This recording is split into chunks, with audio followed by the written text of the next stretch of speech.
Albert Einstein, such a recognizable figure, isn't he? He was a genius in the world of science and physics.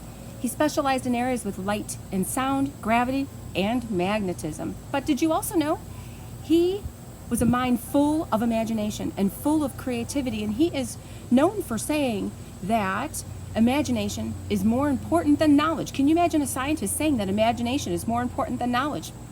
He did. He believed it to be so. So, in the spirit of science and imagination, the Forge at Cranberry Public Library proudly presents Homopolar Motors. A homopolar motor, what's that? It's a simple electric motor with two magnetic poles. To understand the science, electrical current is flowing from the positive terminal of the battery to the negative terminal into the magnet.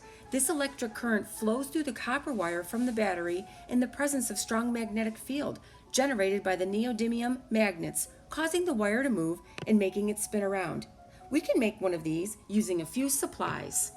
You'll need neodymium disc magnets. Please take caution, they're very strong magnets that are not for children. A AA battery, copper wire. I used some from my home, had to strip off the PVC casing using wire strippers, and then also pliers to be able to bend the wire into the desired shape. So you can make one of these, but there are a few guidelines to follow. First, the gauge of the copper wire is key.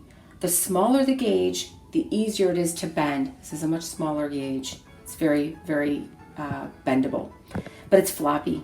It's challenging to stay in place in order to spin, keeping in mind that this point needs to touch the top of the battery. This point needs to encircle the base. It's difficult to balance this. The heavier gauge wire, it's harder to bend, but it stays beautifully in place.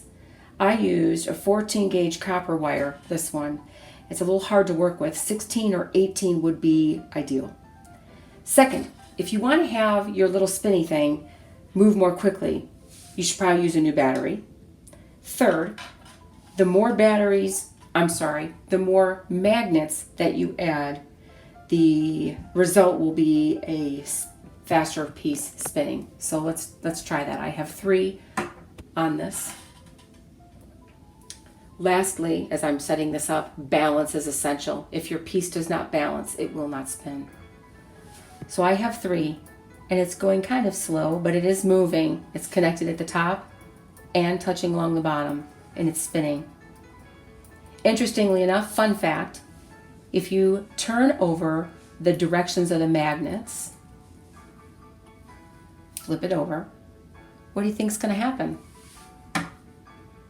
It's going to go in the reverse direction. Pretty neat. If you want your motor to spin faster, all you have to do is add another disc magnet.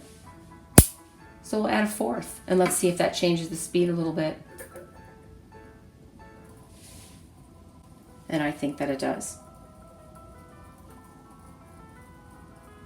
So I went to the internet and found basic homopolar motor template here, and it's beautifully illustrated with where the wire needs to go. That's what I did right here. Just followed the template, leaving it open at the bottom, if you can see that, but open at the bottom like that. And that will encircle the battery and the magnets. I also even made another one. It's called a little tiny dancer. I made mine a little bit bigger, but following the same concept here. And again, this will encircle the battery as well. So, Albert Einstein thought it was clearly important to have science, but also imagination. I ask you and invite you to take this science, put it into the world of your imagination, and put the two together to see what you come up with. You can be a maker. He was a maker.